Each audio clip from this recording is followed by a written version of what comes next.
Bom dia, irmãos. Bom dia. Vamos abrir em 1 Pedro, capítulo 1. 1 Pedro, capítulo 1. Hoje iremos meditar dos versículos 6 a 9. Diz assim: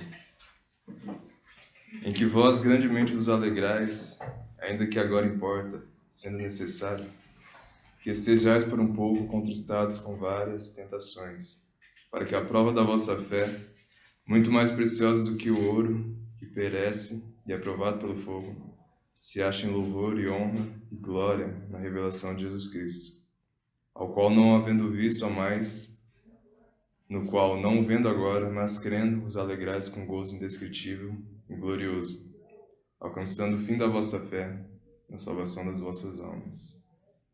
Vamos orar mais uma vez. Santo Deus e Pai, nós te pedimos agora por esse momento de meditação da Tua Palavra. Que o Senhor abençoe, Pai, para que possamos entendê-la, para que ela possa nos exortar, ensinar, consolar também, ó Pai. Dê sabedoria a todos que estão aqui, pelo Teu Santo Espírito, ó Pai, e a mim que estarei trazendo esta mensagem, que o Senhor possa me capacitar. É isso que eu te peço, em nome do Teu Filho amado Jesus Cristo. Amém. Amém. No último estudo nós vimos que Pedro, ele vai falar para aqueles irmãos que estão passando por necessidade, que existe algo aguardando por eles no final dessa vida, e essa é a herança deixada por Deus. Então, em meio às necessidades, é importante que o cliente saiba que ele deve bem dizer, glorificar o nome de Deus por conta dessa viva esperança que lhe foi deixada. E depois disso, Pedro começa a falar a respeito da necessidade, da aflição e do sofrimento nesse tempo presente. E justamente que o crente persevera até que de fato ele alcança essa herança. Como também vai falar a respeito do consolo e da alegria que permanece no crente, inclusive nesses momentos de dificuldade. E esse será o nosso estudo de hoje. Nós vemos aqui a primeira parte do versículo 6, que diz: Em que vós grandemente vos alegrais. Preciso trocar meu celular que está ruim. Em que vós grandemente vos alegrais. Quando ele se refere aqui à palavra em que ou nisso, ele se refere justamente ao que foi dito anteriormente, a respeito daquela viva esperança que esses crentes possuíam. E ele faz aqui uma afirmação, né? Vocês se alegram nessa esperança. Essa era uma característica que Pedro conseguia ver naqueles irmãos, dele ter realmente essa convicção de que haveria um lar para eles futuramente.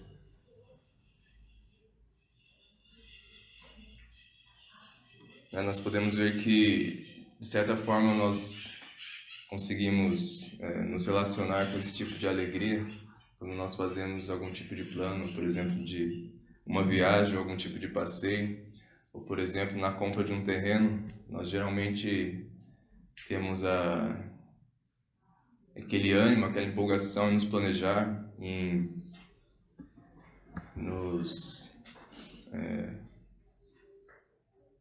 construirmos, em projetar aquilo que nós iremos usufruir. Isso já nos traz alegria, né? Esses planos, essa construção, isso já nos faz, de certa forma, felizes. E justamente essa alegria que o crente tem nessa viva esperança é algo semelhante, né?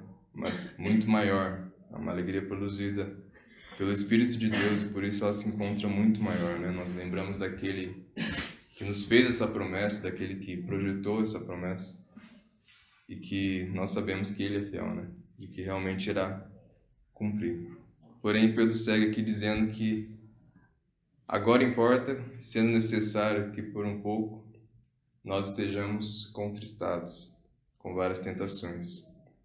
Quando ele usa esses termos aqui, agora importa e sendo necessário, ele usa já adiantando aquilo que será dito no versículo 7, que ele dirá o motivo disso ser importante e necessário. Então, ele usa esses termos que se refere a algo que que irá acontecer de fato. Nós vemos ele usando a palavra sendo necessário aqui, e esse termo sendo, muitas vezes talvez na sua Bíblia, inclusive, esteja traduzido como se necessário. Mas essa palavra se, ela geralmente, quando ela é colocada para algo que é factual, né? Algo que é verídico. Não poderia ser empregado aqui um termo como se isso fosse de alguma forma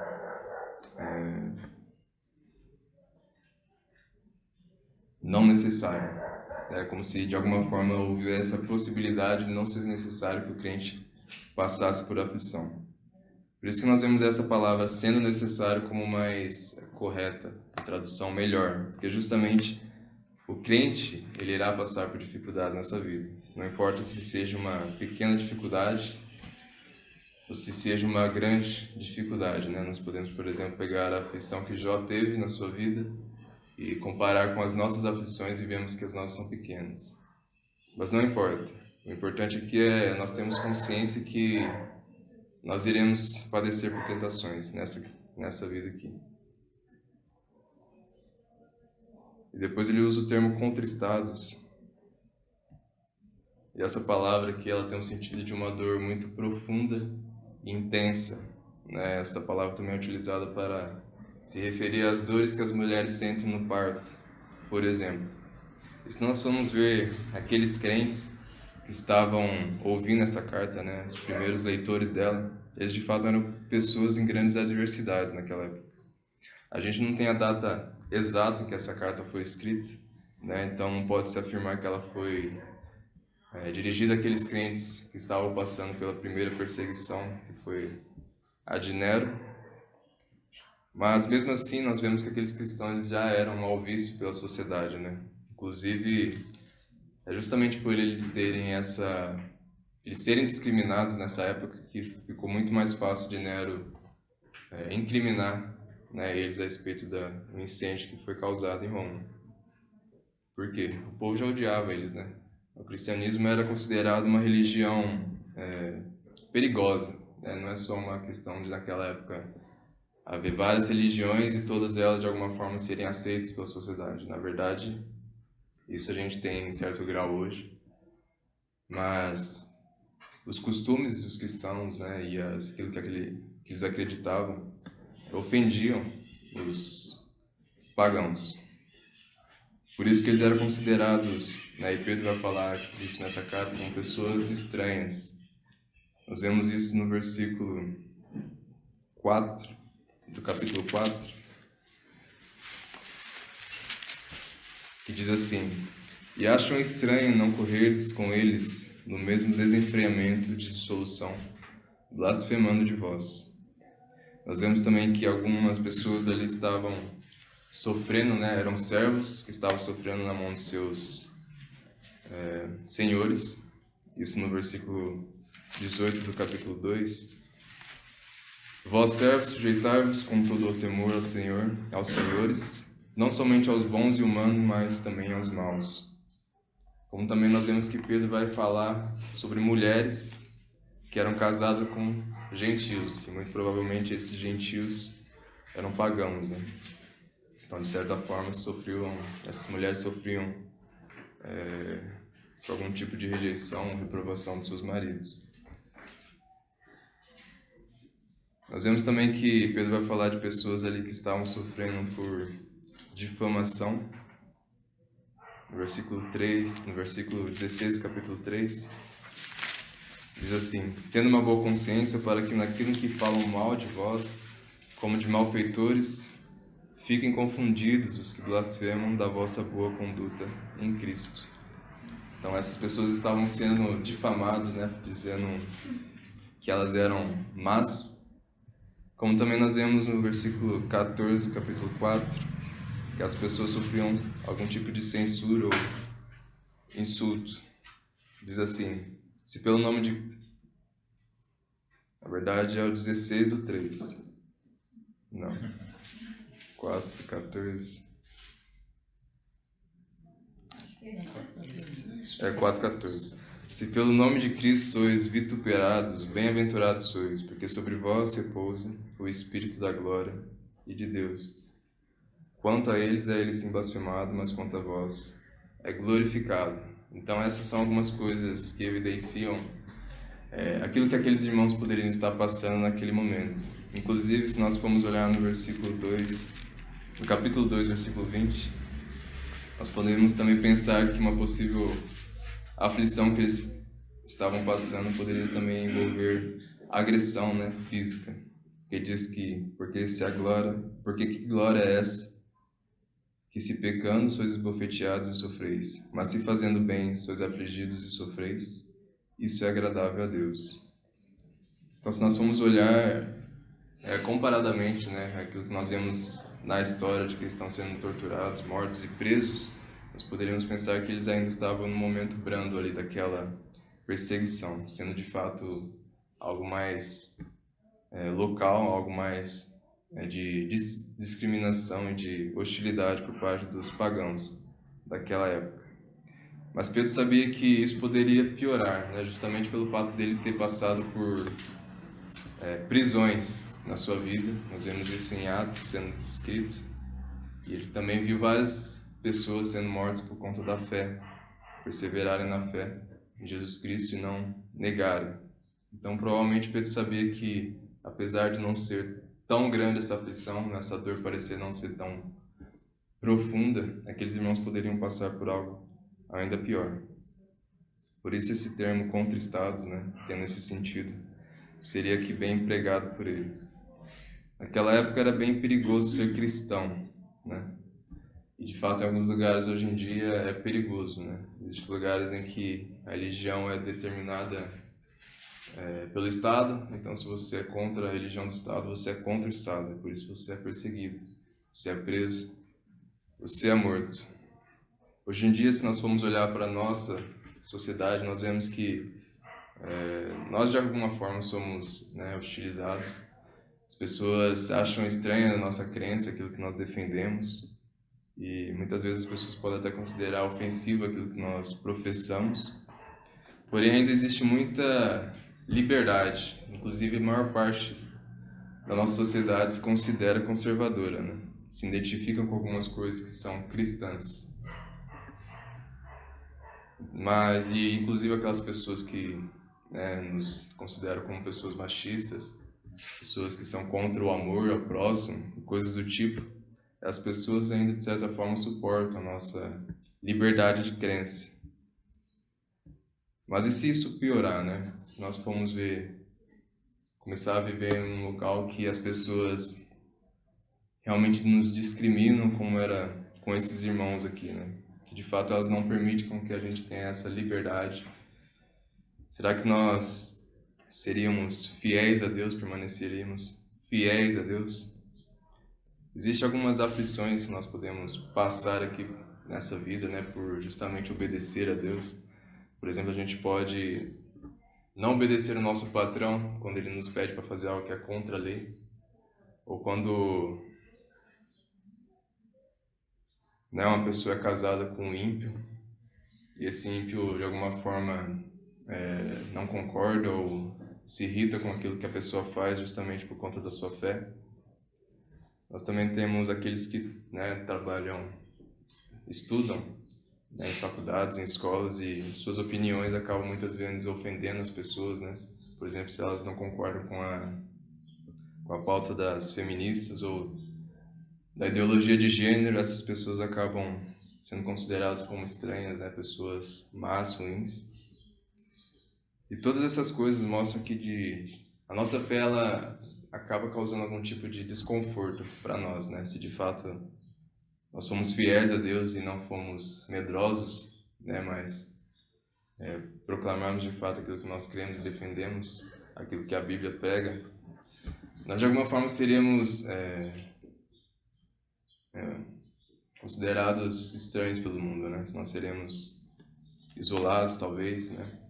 Talvez perderemos o nosso emprego ou não seremos mais tão bem vistos pelos nossos patrões, ou coisas do tipo, né? Nossos amigos da escola não andariam mais conosco.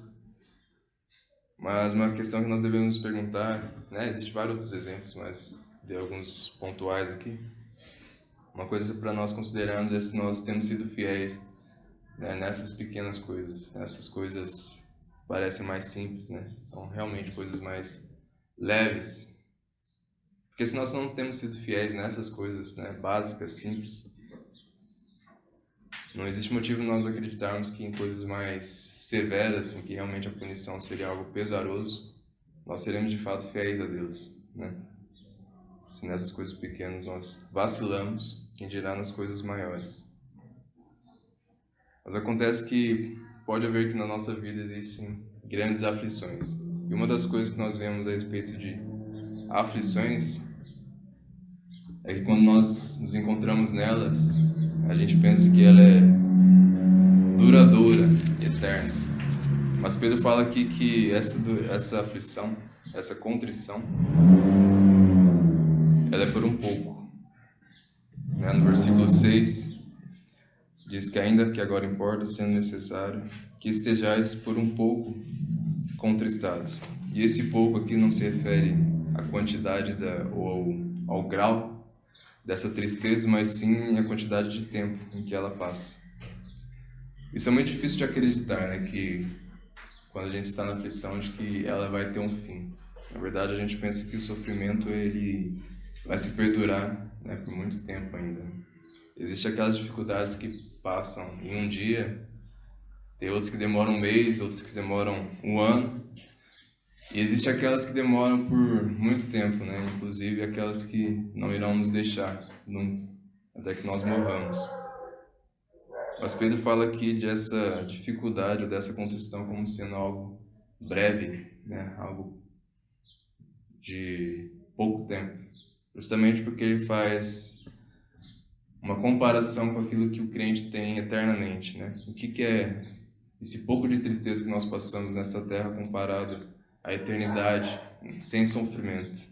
É justamente por conta dessa comparação que nós vemos esses sofrimentos como sendo algo muito breve, algo muito passageiro. Ele vai continuar e vai ainda dizer que não são um tipo de aflição, mas são vários tipos. Nessa palavra vários geralmente tem a primeira coisa que vem na nossa cabeça no sentido de quantidade, mas o termo original ele se refere a algo que é variado. Então não ser um tipo de dificuldade que nós passamos, mas são vários tipos de dificuldades. Uma das coisas que nós vemos em Tiago capítulo 1, versículo 2 e 4, é que existe uma semelhança entre aquilo que Tiago fala e aquilo que Pedro fala. Tiago diz assim: meus irmãos, tende grande alegria quando enfrentares várias tentações, sabendo que a prova da vossa fé opera a paciência. Tenha, porém, a paciência, sua obra perfeita, para que sejais perfeitos e completos, sem faltar em coisa alguma. Então Paulo vai falar que nas tentações os crentes devem se alegrar porque nelas opera a paciência, né, que é essa capacidade de se perseverar, de aguardar. Paciente é aquela pessoa que não só espera nos momentos em que tudo vai bem, mas principalmente naqueles momentos em que ela é pressionada, né? Essa palavra tem o sentido de uma pessoa que suporta, mesmo estando sobre pressão. E é isso que acontece com um crente verdadeiro no meio das aflições. Ele aguarda pacientemente. Porém, Tiago vai ainda acrescentar que essa paciência deve ter a sua obra completa, para que o crente seja perfeito e completo. Então essa obra ela deve ser, essas tentações, elas ocorrem justamente para que o crente possa ser considerado, possa se ver, né, completo, não é perfeito aqui o termo que ele usa, né, no sentido de sem faltar em alguma coisa. Na verdade, perfeito aqui no sentido de não uma pessoa que é isenta de erros, mas uma pessoa que ela é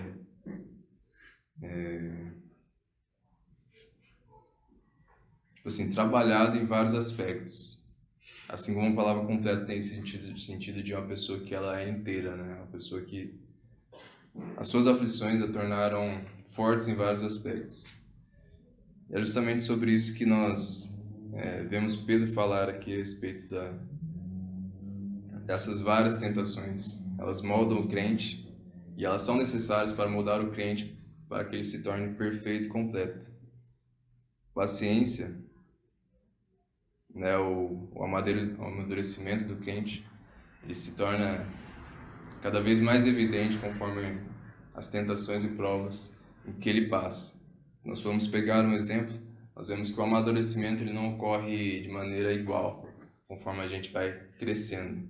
Por exemplo, uma pessoa ela pode se desenvolver bastante na sua área de trabalho, ela pode ser uma pessoa que, né, tem grande sucesso, alcança grande sucesso nos estudos, porém ela pode ser uma pessoa que ainda não sabe lidar ali no relacionamento com a sua família. Né? Existe essa questão de um crescimento não interferir em outro, porque justamente aquilo que nós mais empregamos esforço em alcançar, aquilo que nós mais estudamos, aquilo que nós mais adquirimos experiência, é justamente nessas coisas que nós alcançamos a maturidade. E com o crente é a mesma coisa, né? Se nós formos pegar, por exemplo, a vida de Jó, nós vemos que ele era um homem muito maduro na sua fé. Nós vemos que ele perdeu tudo que ele tinha aqui nessa terra, né? Perdeu seus filhos, perdeu os seus bens, sua saúde foi tirada. Mas naquele momento de aflição, uma coisa que ele fez foi aplicar o seu conhecimento a respeito de Deus, né? Nós vemos que ele diz: Deus deu e Deus tirou. Talvez nós podemos pensar que, né, concordar com Jó. Nós podemos pensar que Deus nos dá as coisas e Deus pode muito bem tirá-las de nós. Porém, isso só vai se mostrar uma fé verdadeira, um conhecimento que nós realmente possuímos no nosso coração, se realmente Deus tirar e nós ainda continuarmos vendo como Ele sendo justo em tudo que Ele faz. Então, uma coisa que nós podemos perceber é que justamente talvez nós não tenhamos adquirido essa maturidade nessa área que Jó adquiriu. Mas uma coisa que Jó não tinha era o entendimento para saber por que Deus afligiria também um justo. Nós vemos que naquele tempo Deus se relacionava, né, com os homens dessa maneira, e isso ele proferia através da sua palavra, de que ele abençoaria aqueles que fossem bons e fizessem o bem, e traria maldição àquelas pessoas que fossem ruins e não fizessem aquilo que o agradava. Né? Inclusive os amigos de Jó o acusaram de Jó ter cometido algum grande mal, né? Porque é impossível que Deus afligiria tanto um homem sem que ele tivesse cometido um grande pecado. E Jó também parece mostrar algum tipo de entendimento semelhante. Ele sabia que ele era justo perante Deus, mas não entendia por que Deus estava afligindo daquela maneira. Mas nós vemos que depois, né, Deus fala e Jó entende que aquilo lá era necessário para que ele fosse provado, né? Que mesmo ele sendo um homem justo, Deus pode muito bem, né, afligir os seus servos para que eles possam de alguma forma demonstrarem ter uma fé verdadeira. Então essa paciência de Jó, essa perseverança dele acabou resultando em mais conhecimento a respeito de Deus e mais experiência no seu relacionamento com Deus. E é justamente esses diversos tipos de experiências na vida do crente que fazem com que ele amadureça. São esses vários tipos de tentações que fazem com que cada vez mais ele perceba Deus em todas as suas áreas da vida. Confie em Deus em todas as áreas da sua vida.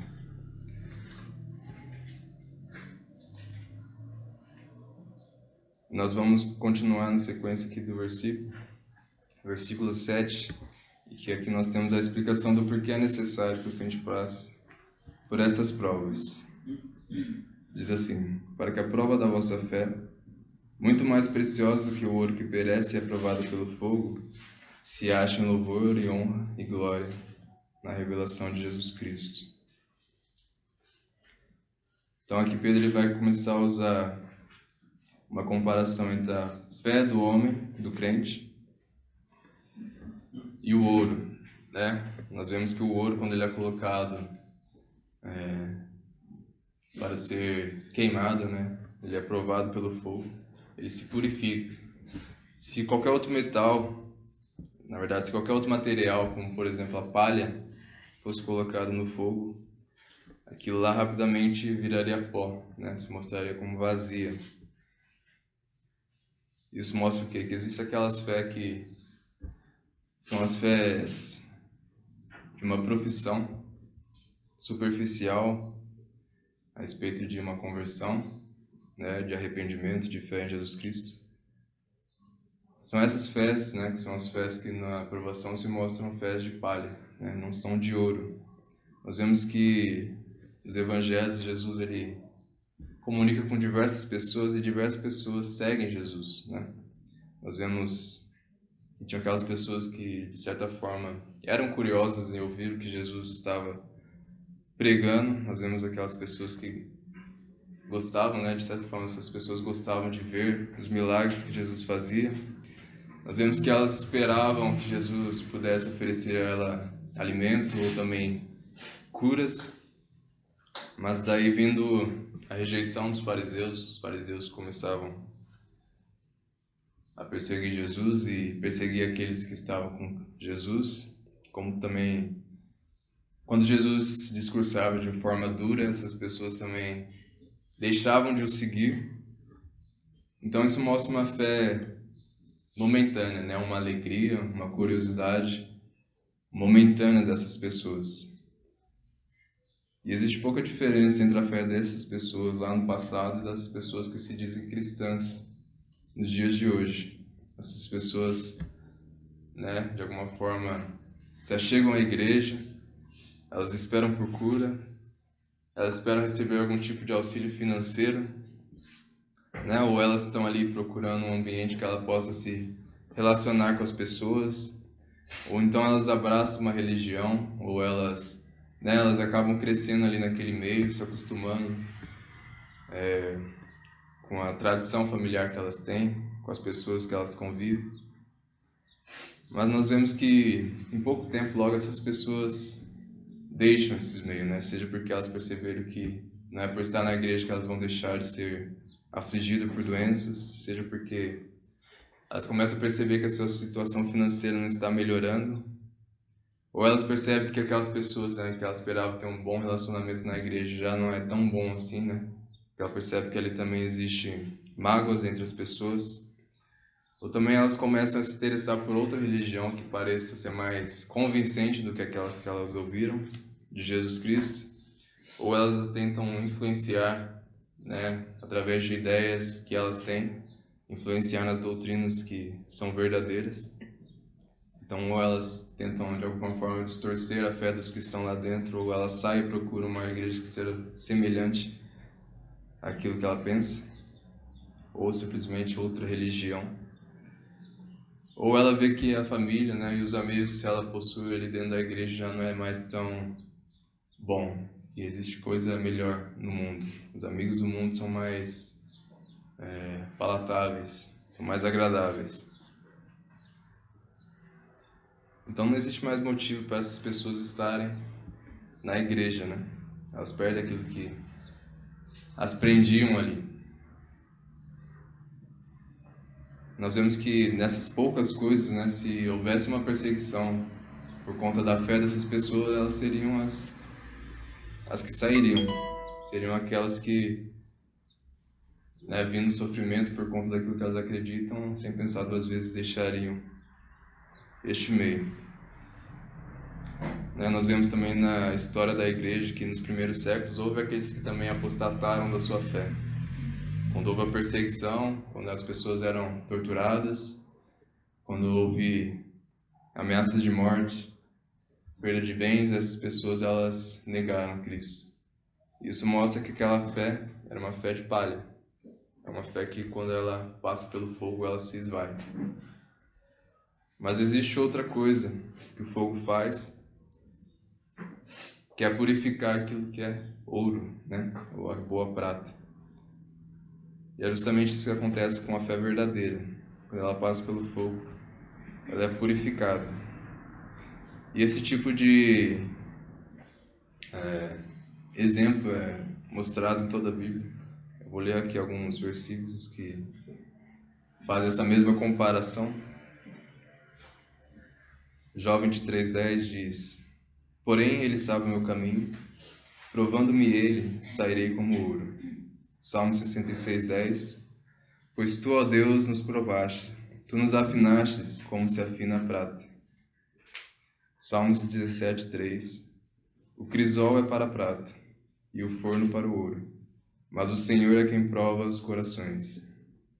Isaías 48:10 Eis que já te purifiquei, mas não como a prata.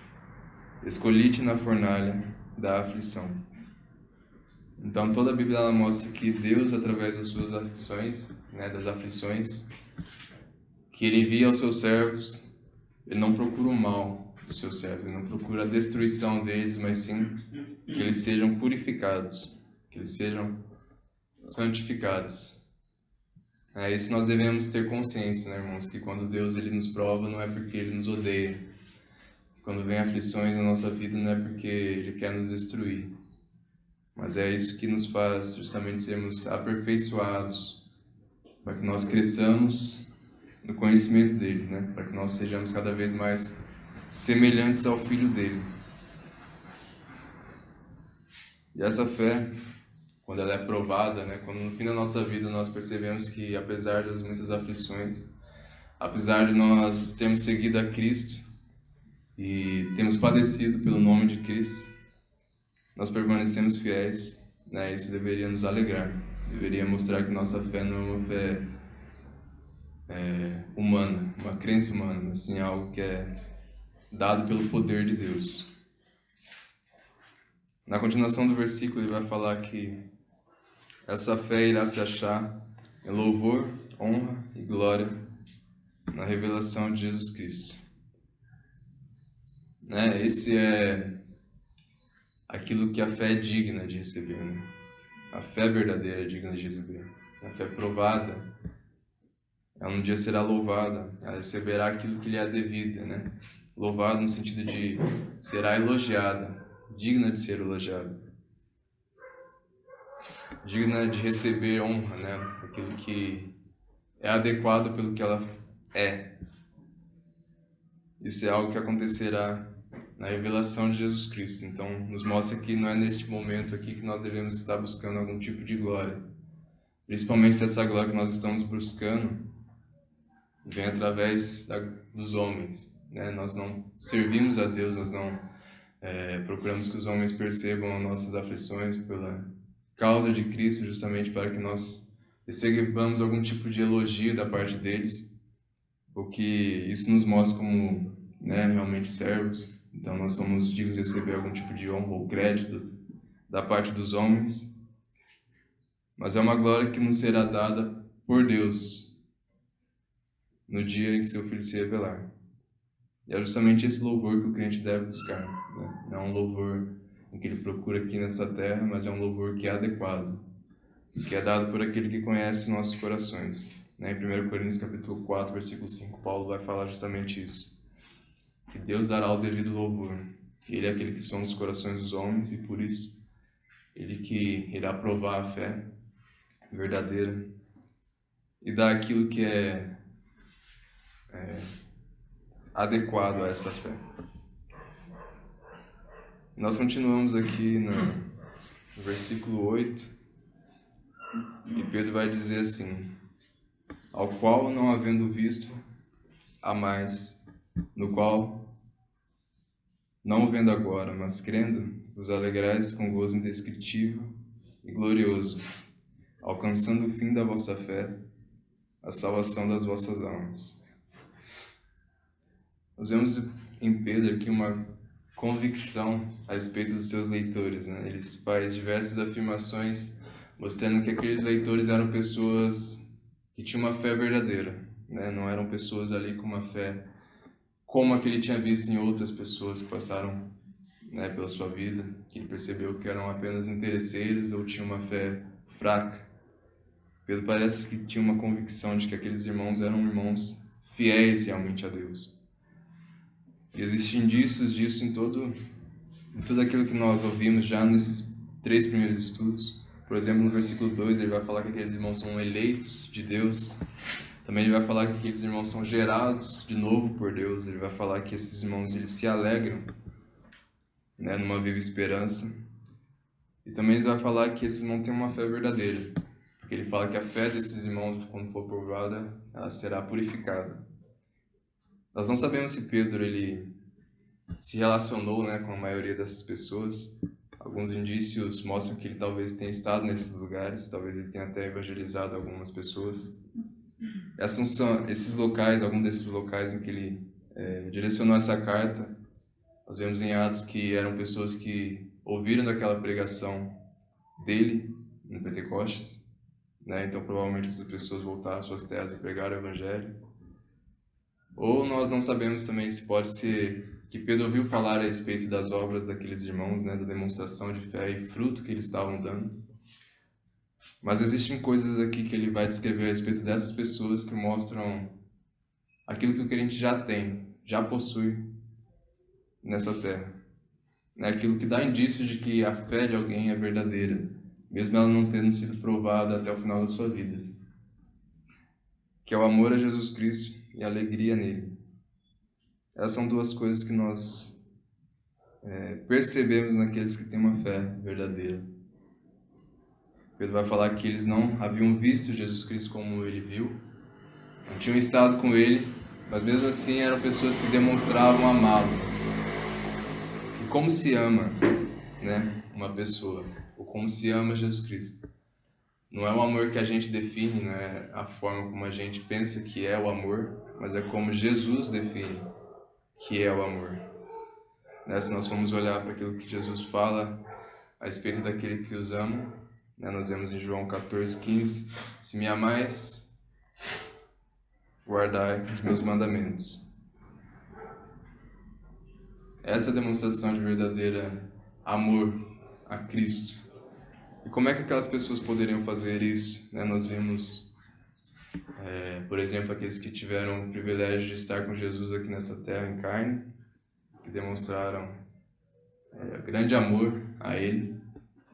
Né? Por exemplo, a mulher que chorou aos seus pés, né? Regou os seus pés com guantes, secou os seus cabelos ali. E Cristo viu aquilo como uma grande demonstração de amor.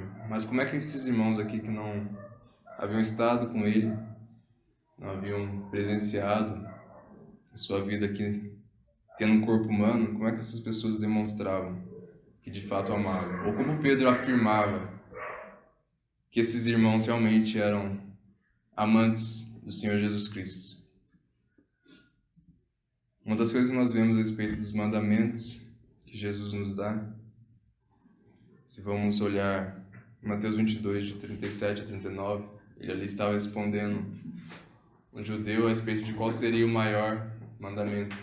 E ele vai falar: amarás o Senhor teu Deus de todo o teu coração, de toda a tua alma e de todo o teu pensamento.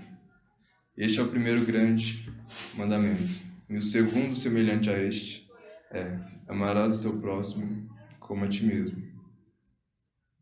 Então esses são os 2 grandes mandamentos, né? O resumo da lei, que demonstra se alguém realmente procura obedecer aos mandamentos de Deus. Ele ama a Deus com tudo que ele possui, e semelhante forma, ele ama o seu próximo. Mas dizer que ama a Deus é muito fácil. É muito fácil dizer que se ama alguém que está longe, que você, né, cultiva grandes perspectivas, grandes esperanças. Você tem certas pressuposições a respeito daquilo que ele faz. Então, de fato, é muito fácil dizer que se ama a Deus, né, aqui nessa terra. Mas uma das coisas que nós vemos ensinadas pelos apóstolos, e isso mais especificamente nós vemos em João, 1 João, capítulo 4, versículo 20, João vai dizer assim: se alguém diz, eu amo a Deus, e odeia seu irmão, é mentiroso. Pois quem não ama seu irmão ao qual viu, como pode amar a Deus a quem não viu? Aqui o contexto é um pouco diferente da carta de Pedro, né? Mas a aplicação permanece sendo a mesma. Como uma pessoa pode dizer que ama a Deus se ela não ama aquele que é o seu próximo, aquele que está ao seu lado? E se nós formos também olhar para aquilo que Jesus diz em Mateus capítulo 25, versículo 40, né, as pessoas, ele ali faz uma, né, está dando um ensinamento de que haverá um dia que as pessoas questionarão a ele o que nós fizemos por ti, e ele vai falar justamente aquilo que vocês fizeram por esses aí, esses pequeninos, vocês fizeram a mim. Justamente porque ele quer que nós demonstremos nosso amor a ele, servindo ao nosso próximo, né? Lá diz, estava nus e vocês me vestiram, né? Eu estava com fome, vocês me deram de comer, eu estava com sede, vocês me deram de beber. E as pessoas perguntaram, né? Quando é que nós fizemos isso? Daí ele vai falar, quando vocês fizeram ao seu próximo, vocês fizeram isso. Porque é justamente o amor que nós temos a Deus, o amor que nós temos a Jesus Cristo demonstrado, no amor que nós temos a suas criaturas, aos seus filhos. Se nós formos olhar também que aquilo que a Bíblia fala a respeito do amor, é que o amor ele não se manifesta apenas naqueles momentos em que é fácil ser manifestado. Nós vemos Jesus falando que nós não devemos ser como os fariseus, que amam inclusive seus amigos, mas também como exemplo que Jesus nos deixou, nós devemos amar também aos nossos inimigos. Se nós formos olhar aquilo que diz em 1 Coríntios, capítulo 13, a respeito do amor cristão, ali é um capítulo em que vai falar da comparação entre aquilo que faz parte de um cristão maduro e aquilo que é apenas a amostra de uma fé ainda engatinhando. Comparação entre os dons e a verdadeira maturidade cristã, que se demonstra através do amor. Então, por mais que você tenha todos os dons dessa vida, por mais que você tenha sabedoria, fale todas as línguas, isso não é nada comparado ao amor. Nós vemos ali características do amor que mostram que ele se manifesta também em momentos de dificuldades, na capacidade de suportar a injúria. Nós vemos lá que o amor não se irrita, o amor não suspeita o mal, São características que parecem desaparecer quando alguém nos ofende. A primeira coisa que nós fazemos é nos irritar, e a segunda coisa que nós fazemos é suspeitar o mal, Essa pessoa fez isso porque ela é assim assado, e começa a julgar todo tipo de maldade a respeito do coração da pessoa. De fato, as pessoas são ruins, Mas não é da nossa... Não cabe a nós, ficar julgando as pessoas e concedendo a elas características que elas podem ter em seu coração, pensar, ou coisa do tipo. Na verdade, o amor ele suporta as injúrias, ele é pronto a perdoar, Nós vemos também que o amor ele não se ensoberbece, ele não trata com leviandade, Ele não é uma pessoa, não faz com que a pessoa se considere superior às demais pessoas. Ela começa a pensar que eu sou mais capaz do que as outras pessoas, eu sou melhor que as demais pessoas, como também não trata com leviandade, que é justamente tratar como se as pessoas fossem inferiores a você, Como se as pessoas elas tivessem alguma forma de te servir, que você é melhor que elas, então você deve receber alguma coisa delas. O amor é justamente o contrário, faz com que você se sinta desejoso de servir aos demais. Nós vemos em Atos lá, quando nós temos a conversão de 3.000 pessoas pela pregação de Pedro, os frutos que essas pessoas deram, Nós vemos que ali elas demonstraram grande amor uns pelos outros, Capacidade de se doar uns aos outros. E nós vamos ver que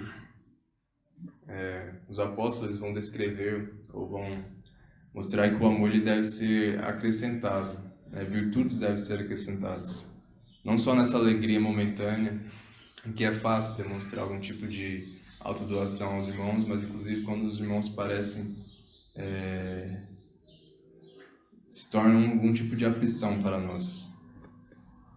É justamente nesses momentos que o nosso amor deve se mostrar também amplo, né? Senão seria um amor truncado.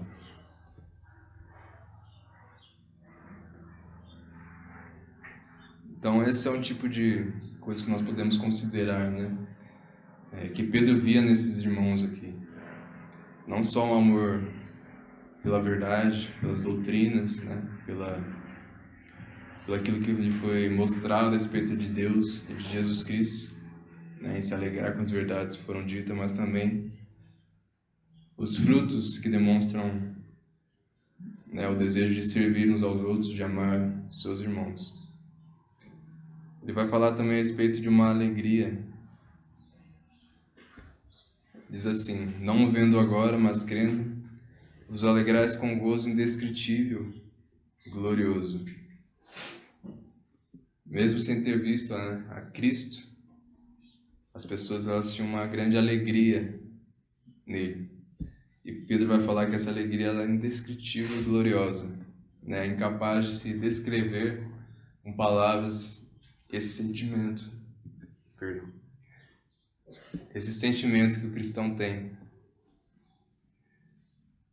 Né? Justamente porque é um sentimento não causado por circunstâncias, né? Igual muitas vezes a alegria que nós aparentamos ter. Não é causada por alguma virtude humana, mas sim é causada pelo Espírito Santo, né? Por isso que é algo glorioso, por isso que é algo indescritível. E justamente essa alegria, ela se perdura inclusive nas aflições, né? Pessoas que, apesar de perderem tudo, apesar de terem sua saúde debilitada, né? Nós vemos que as pessoas ainda, se elas realmente têm a Cristo, uma fé verdadeira, elas demonstram uma alegria em Cristo. Né? Pode vir a aflição que for, elas permanecem alegres no seu Salvador. E ele conclui dizendo no versículo 9, alcançando o fim da vossa fé, a salvação das vossas almas. Então esse é o momento em que nos será consumada a fé, né? Em que o objetivo da fé será alcançado. Quando a nossa alma for salva, não na salvação que nós já possuímos, né? Em certo grau nós possuímos a salvação e desfrutamos de algumas consequências dessa salvação, como relacionamento com Deus, a paz com Deus, mas haverá um dia que nada impedirá, né, de nós desfrutarmos por completo da salvação com Deus. Teremos um corpo glorificado, teremos uma eternidade, teremos o privilégio de estar na presença do nosso Senhor. Então, irmãos, nós vemos que a fé provada, ela alcançará isso. Ela alcançará a salvação. Ela terá a sua recompensa. Então, para concluir, algumas aplicações é que nós devemos saber que as provações elas são necessárias. Nós não possamos ver as provações como sendo uma falta de amor de Deus, uma falta de um desejo de Deus de nos destruir ou algo do tipo, mas que nós possamos ter consciência de que é por meio dessas provações que Ele nos fortalece, que Ele nos purifica e que Ele mostra que a nossa fé é uma fé verdadeira. E outra coisa que eu gostaria de destacar é que aqui nós vemos já bastante, apesar de ser um trecho pequeno, nós vemos bastante formas de se evidenciar uma fé verdadeira. Nós vemos que uma fé verdadeira ela se prova através do tempo, através da permanência, inclusive nos momentos de dificuldades, e que uma fé verdadeira ela se mostra através dos frutos, ela se mostra através de um verdadeiro amor a Jesus Cristo e todas as consequências que esse amor verdadeiro traz, como também ela se mostra através de uma verdadeira alegria em Jesus Cristo. Essa é uma coisa que nós devemos considerar, se realmente nós estamos aqui porque amamos a Deus, ou se nós perdemos aquilo que nós consideramos importante aqui dentro da igreja, já não vai restar mais nada que nos mantenha aqui. todos nós possamos nos encontrar com uma fé verdadeira, né? Uma fé que é preciosa. O ouro ele pode comprar alguma coisa que irá durar essa vida, o ouro por si só ele pode se deteriorar, mas a fé é muito mais preciosa do que esse ouro, justamente porque ela garante a salvação do crente. A fé verdadeira garante a salvação do crente. Que nós possamos justamente procurar ter essa fé. Amém?